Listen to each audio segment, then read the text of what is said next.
So welcome back guys to We Talk Boxing, and in this video I'm going to be talking about Moses Itauma and my thoughts in regards to where I believe he should potentially go next in terms of future fights.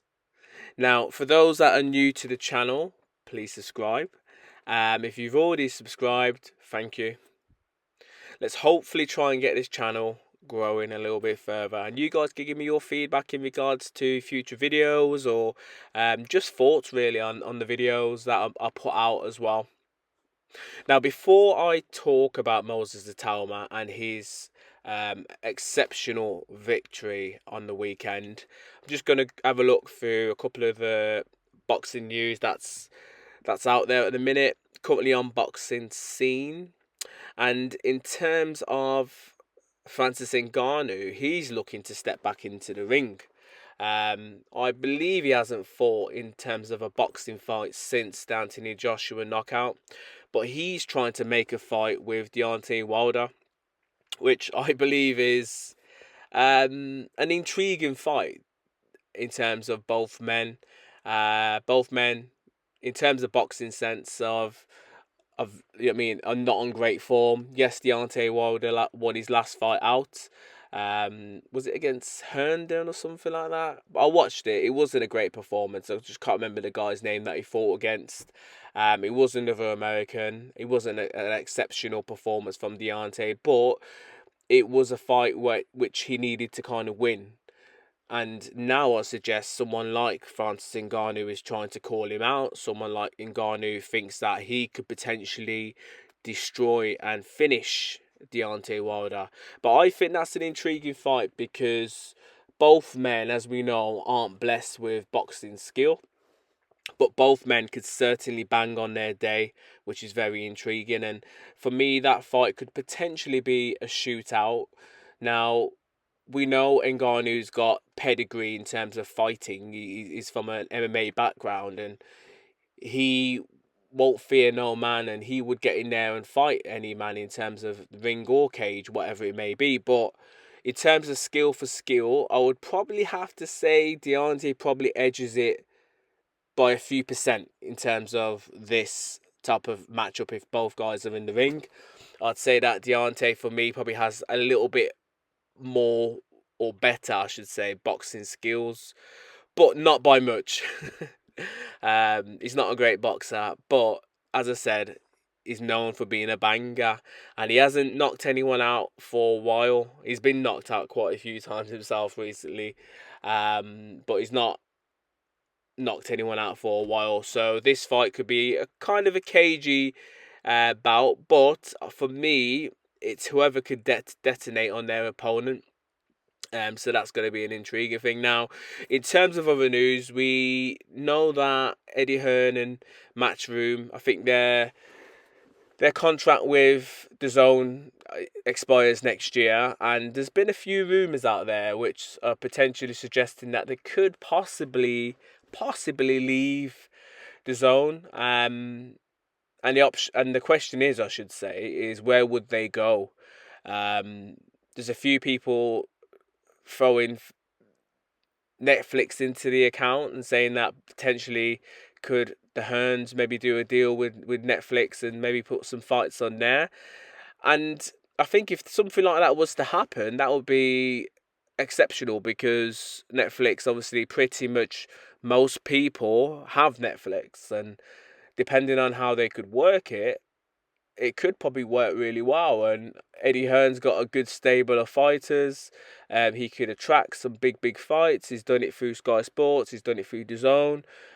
So if something like that could potentially happen, brilliant. I wouldn't be against it. If he decides to stay and sign a new deal with DAZN, then I wouldn't be against that either. I think the most important thing is that good fights continue to be made.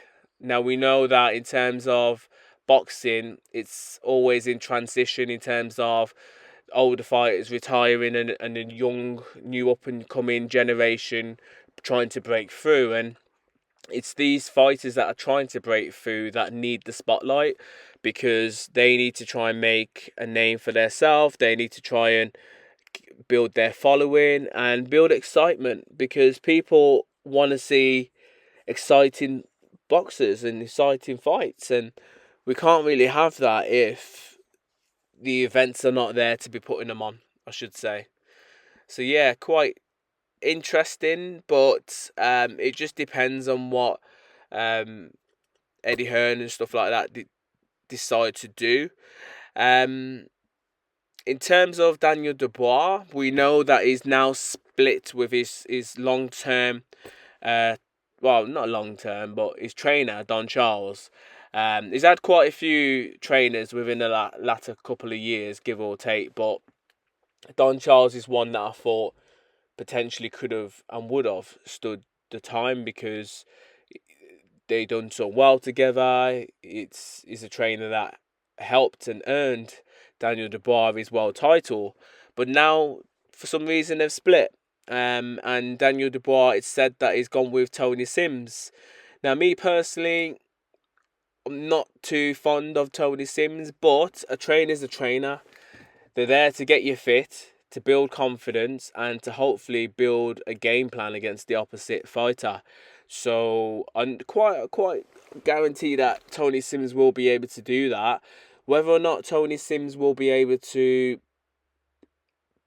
progress him and maybe teach him things that he needs to know and maybe change his game slightly, I'm not too sure, because there's going to be a lot of bad habits in Dubois' arsenal, and one of them that is creeping out now is that not quit, but giving up when the going gets tough, I should say, and that's a thing that a trainer can't really grind out of you, because that's just within you. But I think if they can maybe try and build a better defence so that he's not taking as much shots, and maybe he could potentially move his head a little bit more, then maybe he probably won't take too much punishment that in his head he feels that he needs to quit. But regardless anyway, I don't feel as if we will see Daniel Dubois back in the ring this year.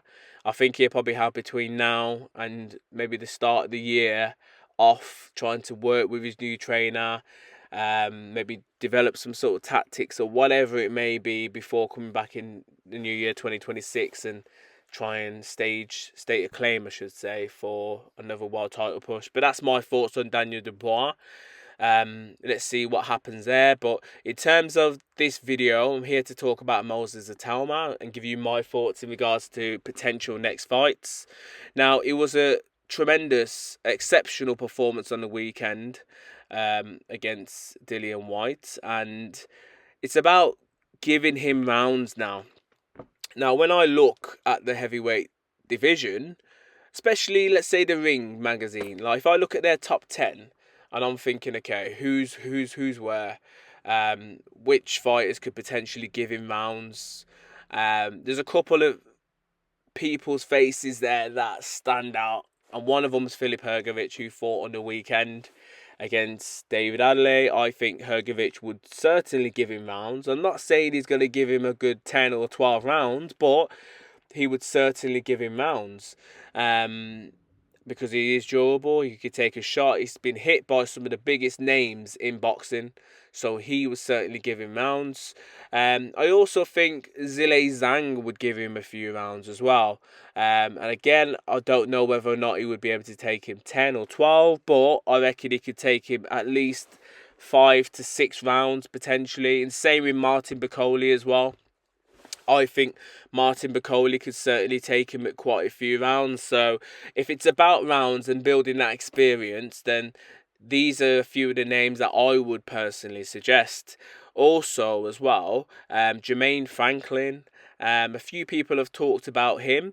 I think that's a good name to throw in the hat, because Jermaine Franklin is a very, very tough guy, and he would absorb and take a lot of punishment before he potentially would quit. He's been hit by some big punches in the past. So if, let's say, Moses Itauma was to get the fight with Jermaine Franklin and he was to put him out in, let's say, 1 or 2, then, jeez, I would be gobsmacked, because, like, no one has done that to Jermaine Franklin. He's a very, very tough jawbone guy. So they would be my considerations for fighters to potentially go in there against Moses Itauma and hopefully give him rounds.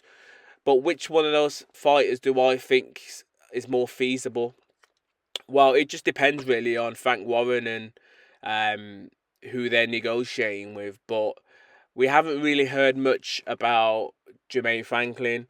The Hrgovic is an easy fight to make because they're both under the same management, so that's an easy fight. But Hrgovic took a nasty cut sustained a nasty cut in his last fight, so he's going to be out for a while. So I feel that he won't be the next fight. So it's about who else could be there.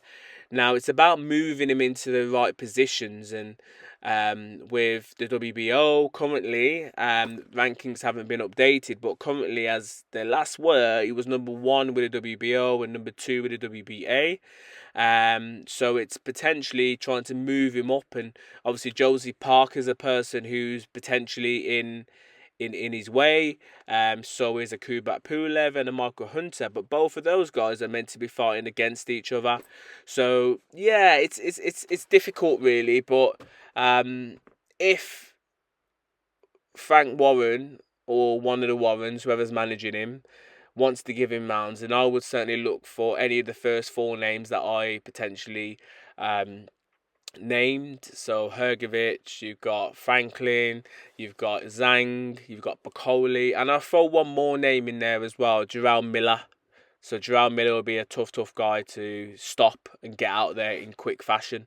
So they're my thoughts in regards to Moses Itauma and future potential opponents to try and give him some rounds. But you guys can let me know your thoughts in the comments below. Do you reckon any of those guys will be able to take him past 6? Do you reckon any of those guys will be able to take him the full 12 or 10 rounder?